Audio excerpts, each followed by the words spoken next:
আমরা অবিলম্বে দ্রুত সময়ের মধ্যে তার বিচার কার্যক্রম দেখতে চাই, দৃশ্যমান আমরা বিচার চাই।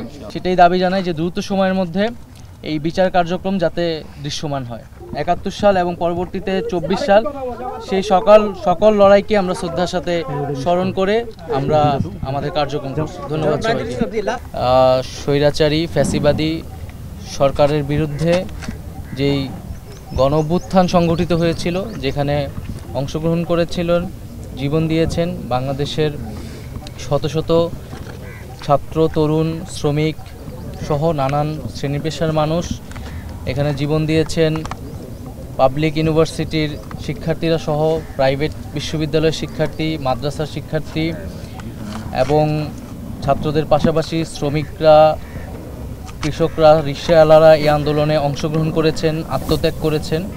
আমরা সেই সকলের জুলাই গণঅভ্যুত্থানে যারা অংশগ্রহণ করেছেন, আত্মত্যাগ করেছেন, তাদের প্রতি গভীর শ্রদ্ধা নিবেদন করছি। আজকের এই দিনে আমরা তাদেরকে গভীরভাবে স্মরণ করছি এবং তাদের যে আত্মত্যাগ এবং যে আকাঙ্ক্ষা থেকে এই জুলাই গণঅভ্যুত্থানে আমরা সকলেই অংশগ্রহণ করেছিলাম, সেই আকাঙ্ক্ষাকে যাতে আমরা সঠিকভাবে ধারণ করতে পারি, সেই জায়গা থেকে আমরা আমাদের এনসিপি কার্যক্রম শুরু করছি।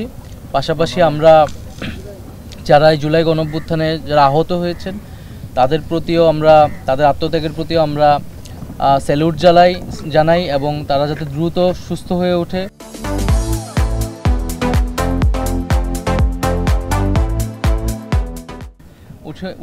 সেই কামনা করি।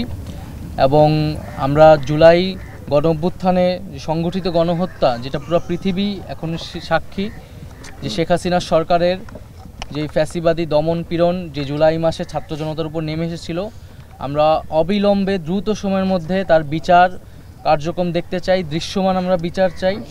এবং এই বিচারের মধ্য দিয়ে আসলে যারা এই আন্দোলনে শহীদ হয়েছেন, আত্মত্যাগ করেছেন, অঙ্গহানি হয়েছেন, তাদের আসলে ন্যায় বিচার পাওয়া সম্ভব।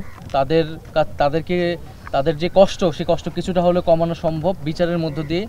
এবং এই বিচারের মধ্য দিয়েই আসলে আমাদের যে ফ্যাসিজম সংগঠিত হয়েছিল, স্বৈরতন্ত্র সংগঠিত হয়েছিল, সেটা যাতে পুনরায় আর কখনো না হইতে পারে এই বাংলাদেশে, শুধু বাংলাদেশে না পুরো পৃথিবীতেই কোনো স্বৈরাচারী, কোনো জালেম যাতে এই ধরনের কার্যক্রম করার আগে, গণহত্যা করার আগে একবার ভেবে নেয়। এরকম কঠোরতম বিচার হওয়া উচিত, এই বিচার নিদর্শন হিসেবে থাকা উচিত পুরো পৃথিবীর ইতিহাসে।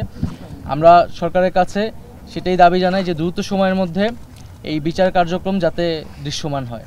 আমরা বলতেছি যে আমাদের এই ভূখণ্ডের যেই লড়াইয়ের ইতিহাস রয়েছে, ৪৭ সাল থেকে ৭১ সাল এবং পরবর্তীতে ২৪ সাল, সেই সকল লড়াইকে আমরা শ্রদ্ধার সাথে স্মরণ করে আমরা আমাদের কার্যক্রম করছি। ধন্যবাদ সবাইকে।